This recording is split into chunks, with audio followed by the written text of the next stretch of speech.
আজকে আমাদের বাড়িতে একটা কাণ্ড হয়েছে। এখন তো চারিদিকে বৃষ্টি হচ্ছে, তো আমাদের বাড়ির পাশে একটা ছোট্ট জঙ্গল আছে। তো সেই জঙ্গলে তো বিভিন্ন ধরনের সাপ আছেই। তো আজকে সকালে আমি রান্নাঘরে এসে বাসনের মিটকেসটা খুলতে গিয়ে দেখি প্রেসার কুকারের উপর একটা সাপ শুয়ে আছে। আমি তো দেখেই চিৎকার দিয়ে উঠেছি। তারপরে সবাইকে ডাকাডাকি করে সেই সাপ তাড়াতে গিয়ে অনেক সময় চলে গেল, অনেক বেলা হয়ে গেল। কি রান্না করব বুঝেই পাচ্ছি না, এদিকে খাওয়ারেরও টাইম হয়ে গেছে।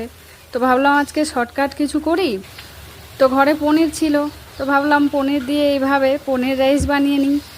শর্টকাটে খাওয়াও হবে, সময়ও কম লাগবে, ভালো খাওয়াও হবে। তো আমি পনিরগুলো ভালো করে নুন, হলুদ, শুকনো লঙ্কার গুঁড়ো দিয়ে ভালো করে ভেজে তুলে নিলাম। আর ওদিকে বাসমতি চালের ভাতটাও করে রেখে দিয়েছি।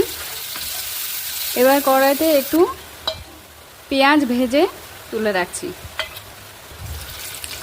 তারপর কড়াইতে তেজপাতা, কারি পাতা ফোড়ন দিয়ে পেঁয়াজ কুচি দিয়ে আদা, রসুন, কাঁচা লঙ্কার কুচি দিয়ে আবারও একটু নেড়ে চেড়ে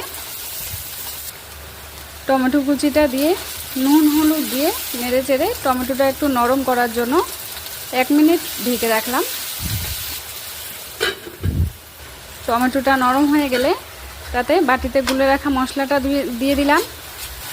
আদা, জিরে, ধনে, শুকনো লঙ্কার গুঁড়ো, নুন, হলুদ দিয়ে গুলে রাখা মশলাটা দিয়ে ভালো করে একটু কষিয়ে তারপরে গরম মশলার গুঁড়োটা দিয়ে আবারও একটু ভালো করে নেড়ে ভাজা পনিরটা দিয়ে নেড়ে চেড়ে ভাতটা ঢেলে দিলাম।